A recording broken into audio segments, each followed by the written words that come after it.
안녕하세요. 김성일입니다.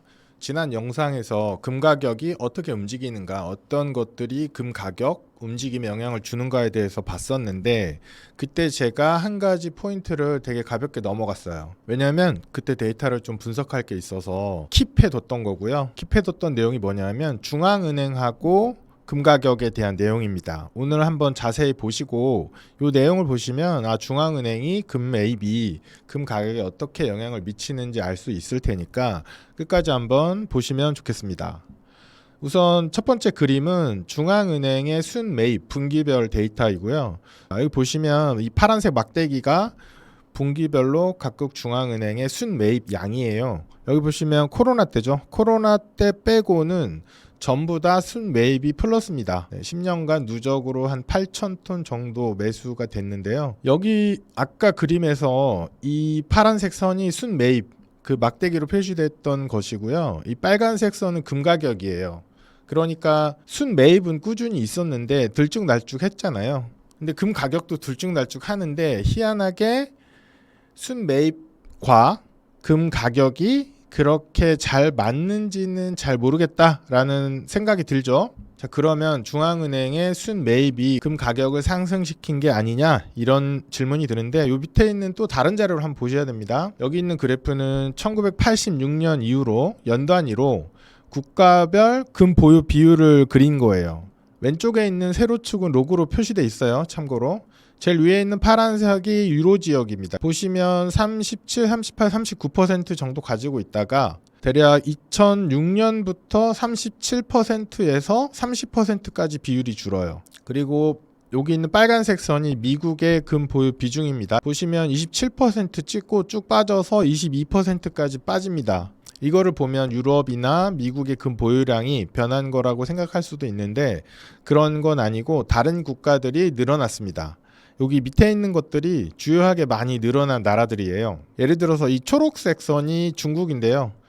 금 보유 비율이 전 세계 금 보유량의 1% 정도였다가 2000년 초반 때부터 늘리기 시작해서 2%로 쭉 가다가 2008년 금융위기 이후에 3%대, 그 다음에 2013, 14년 이후에 5%, 6% 이렇게 금 보유 비율을 늘려왔고요. 그리고 여기 있는 노란색 선이 러시아예요. 러시아도 꾸준히 늘려왔다. 이런 걸 알 수 있습니다. 인도는 생각보다 많이 늘리진 않았어요. 과거에도 어느 정도 있었는데 이 주황색 선인데 조금 늘렸죠. 네, 좀 많이 늘린 게 누구냐면 튀르키예입니다. 터키죠. 예전에 터키 2010년 전까지는 거의 뭐 0에 가까웠는데 2010년 이후에 굉장히 많이 늘린 걸 알 수 있습니다. 한국 비중은 기존에 거의 0% 수준에서 최근에 0.3% 정도 조금 올라왔습니다. 아까 보신 거는 금 보유 비율을 이제 시계열로 보여드린 거고 이거는 2004년 말 기준으로 금 보유량이에요. 미국이 가장 많죠. 여기 유로라고 되어 있는 거는 유럽 지역들을 합한 겁니다. 실제로는 독일, 프랑스, 이탈리아 과거의 선진국이었던 나라들이 금을 많이 가지고 있죠. 미국이 8,000톤 정도 있어요. 여기에 나와 있는 단위는 밀리언 트로이온즈라는 단위이기 때문에 톤으로 환산하면 8,000톤 정도 있고 그 다음이 독일이 108, 이탈리아, 프랑스가 70대예요. 70대. 그런데 여기 보시면 중국 이렇게 보이시죠? 그리고 러시아. 중국하고 러시아가 73, 75 정도 보유를 하고 있고 인도가 28 정도, 튀르키예 25, 브라질은 생각보다 굉장히 적고요. 한국은 106톤 정도, 네, 아주 적습니다. 이 그림은 뭐냐면 국가별로 추이를 분석을 한 거예요. 여기 보시면 유로 지역, 프랑스, 독일, 이탈리아, 네덜란드 이런 나라들의 추이를 보면 1998년, 99년 이후로 이렇게 선이 훅 내려가는 게 보이시죠? 즉 금 보유량이 줄어들었다라는 걸 알 수 있어요. 특히 많이 줄어든 데가 어디냐면 네덜란드 한 37%, 포르투갈 36%, 스페인 46%, 스위스 59%, 영국도 51%. 금 보유 비중이 굉장히 많이 줄었다. 이 금 보유 비중이 어디로 갔냐? 그게 중국이랑 러시아로 갔다라고 추정해 볼 수 있습니다. 그래서 여기 보시면 99년 정도부터 2004, 5년, 6년까지 굉장히 많이 줄었다는 걸 알 수 있습니다. 그러니까 유로 지역에서 403에서 346으로 줄고 그 이후로는 꾸준히 유지는 되고 있어요. 미국 같은 경우에는 86년 이후로 거의 똑같아요. 금 보유량이. 네, 거의 똑같죠. 여기 빨간 선인데 거의 똑같습니다. 아까 보실 때 유럽 국가들이 2000년 초반에 금 보유량이 굉장히 줄어들었잖아요. 반대로 신흥국들이 2000년 초반에 금 보유량이 굉장히 많이 늘었어요. 99년 대비 08년으로 해서 여기 99년이죠. 여기 08년까지 해서 비교해 보면 중국이 50% 정도 늘었고요. 러시아는 25% 늘었습니다. 브라질이나 인도는 생각보다 미미한 수준이고 작년 말까지 99년 말부터 작년 말까지 하면 중국은 거의 5배, 러시아도 비슷하게 460%, 인도 145% 늘었어요. 금 보유량이 굉장히 늘었다는 거죠. 그래서 요 08년 이전에 99년도부터는 이 중국과 러시아가 아마 유럽 국가들한테 금을 사왔다라고 추정해 볼 수도 있는데 앞에서 보셨듯이 유럽 국가들이 금 보유량이 많이 줄었잖아요. 근데 그 이후에는 어디서 사왔나 잘 모르겠어요. 왜냐하면 전체적으로는 유럽도 금 보유량이 꾸준하고 미국도 금 보유량이 꾸준하기 때문에 신규로 금을 채굴했거나 아니면 또 다른 루트로 사왔을 것 같은데 그것까지는 이제 조사할 시간이 없었고 그러면 2000년대 초반에 이런 얘기가 있었어요. 중국을 비롯한 브릭스 국가의 고성장으로 금 수요가 많았다 이런 얘기가 있었는데 그게 만약 맞았다면 좀 이상한 게 뭐냐면 여기 첫 번째 빨간 박스를 보시면 2000년대 초반이죠. 금 가격은 굉장히 올랐지만 러시아나 중국이나 인도나 금을 더 사진 않았어요. 그죠 여기? 노란색이 중국, 빨간색이 러시아, 초록색이 인도인데 금 보유량이 더 늘진 않았죠. 금 보유량이 늘진 않았고 금 가격은 오르고 그리고 최근 10년, 15년 사이에 브릭스 국가들이 고성장이 있었나라는 의문이 있죠. 왜냐하면 최근 10년, 15년은 거의 미국의 독주였잖아요. 그렇기 때문에 얘네들이 고성장이 없었는데 금은 계속 많이 샀단 말이에요. 이렇게. 그러면 이걸 어떻게 설명하지? 고성장과 금 수요의 상관관계는 굉장히 낮을 걸로 전 봅니다. 얼핏 들으면 그럴듯하죠. 성장이 높아지니까 금 수요도 많이 필요한가 보다 뭐 이런 기사도 있죠. 산업재에 쓰이기 위해서 혹은 GDP가 증가하면서 부자들이 많아지면서 금을 장신구로 착용하려는 사람들이 많아진다. 뭐 그렇기 때문에 금 수요가 많다 이런 얘기들이 있는데 조금 퀘스천 마크를 가져봐야 할 거라고 생각이 듭니다. 그리고 여기 외화 보유 자산으로서의 금의 역할에 대해서 써놨는데 요건 밑에서 다시 한번 얘기를 할 거고요.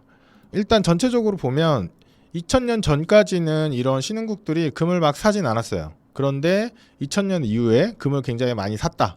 그리고 그 시기에 유럽에서는 금을 또 팔았다. 이런 걸 알 수 있는데 러시아하고 중국이 금을 계속 사고 있어가지고 금 가격이 오른다라는 주장을 할 수도 있습니다.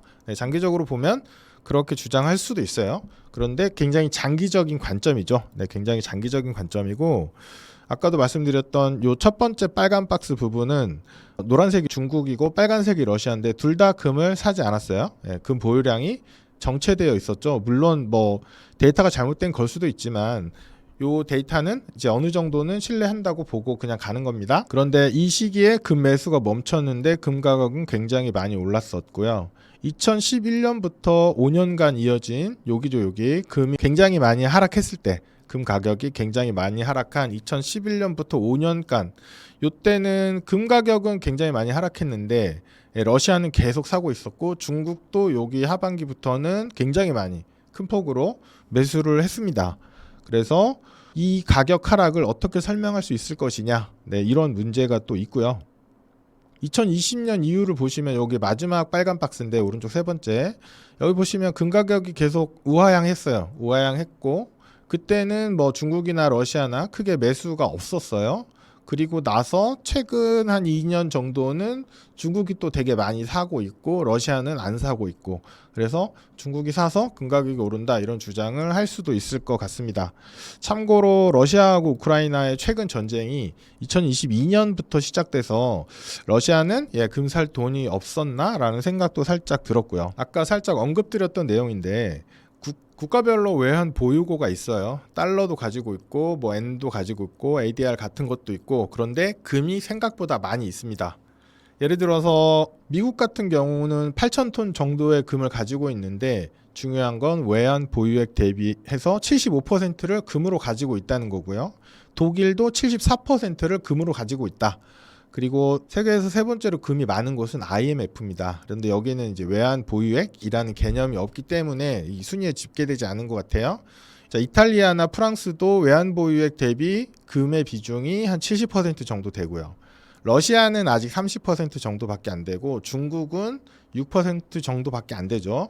중국 같은 경우에는 워낙 사이즈도 크고 뭐 미국 국채라든지 다양한 외화를 보유하고 있다고 알려져 있습니다. 여기 밑에 보시면 네덜란드 같은 경우에도 금 보유량이 외환 보유액의 65% 정도 되죠. 그래서 전통적인 선진국들이 외환 보유액 금을 굉장히 많이 가지고 있다. 한 70%대까지 많이 가지고 있다라는 걸 알 수 있고, 한국 같은 경우에는 지금 104톤 정도 된다고 하는데 전체 외환 보유액에서 2% 정도밖에 안 되는 굉장히 작은 수준입니다. 그래서 금이 왜 필요하냐, 금이 왜 의미가 있냐라는 얘기들을 할 때 여러 가지 얘기들을 할 수가 있는데, 이렇게 중앙은행들이 금을 계속 가지고 있는 이유는 분명히 있을 것이다 라는 걸 생각해 볼 수 있는 거고요. 간단하게 금 가격을 전망을 해보면 이런 추세가 계속 된다. 예를 들어서 중국이나 러시아가 금을 계속 많이 사고 혹은 다른 나라들까지 여기에 합세한다라고 하면 장기적으로 우상향한다라는 가정이 맞을 수도 있습니다. 그런데 이 장기적이란 건 굉장히 긴 추세, 뭐 10년 이상의 추세에 대해서 맞을 수도 있다라는 거고, 그런데 생각보다 하락이 자주 발생할 수도 있습니다. 아까도 보셨지만 2011년부터 한 5년 동안 금 가격이 주구장창 빠졌거든요. 그런 시점에는 금의 방향성으로 베팅한 사람들이 굉장히 힘들 수밖에 없어요. 그렇기 때문에 단순히 금 가격이 오를 것이다 라는 방향성에 베팅하면 굉장히 힘들 수 있습니다. 그리고 재밌는 아이템 중에 하나가 비트코인이죠. 비트코인. 네, 뭐 미국의 트럼프가 계속 얘기를 하고 있잖아요. 네, 중앙은행이 비트코인을 전략적 자산으로 비축하겠다라는 비슷한 뉘앙스의 얘기들을 계속 하고 있는데, 과연 비트코인이 금만큼의 포지션을 가져갈 수 있을까? 뭐 이런 것도 굉장히 좀 흥미롭긴 한데, 저는 아직은 잘 모르겠고 장기적으로 좀 지켜봐야 될 것 같고, 오늘 영상의 결론을 간단히 말씀드리면, 일단 각국 중앙은행들이 금을 생각보다 많이 가지고 있다. 외환 보유액의 70% 이상 금으로 가지고 있다. 이런 나라들이 굉장히 많다. 미국부터 시작해서 이런 걸 알 수 있고, 최근에 트럼프 이슈 터지면서 각국에서 또 금을 추가로 매집하고 있다라는 뉴스도 많이 들어왔고, 장기적으로도 중국이나 러시아가 금을 많이 매수하는 이유가 뭘까를 고민을 해보면 통화 시장에서 뭔가 경쟁력을 계속 갖춰 나가려는 플레이가 아닐까라는 생각을 한번 해보고요. 어떤 관점이든 간에 생각하는 것처럼 단기적으로 내가 생각하는 방향으로 금 가격이 안 움직일 수 있다라는 리스크는 항상 가지고 있고, 반면에 달러하고 금의 낮은 상관관계, 이런 거는 장기적으로 꽤 유효할 것이라고 생각이 됩니다. 결국 자산 배분 포트폴리오에서 금은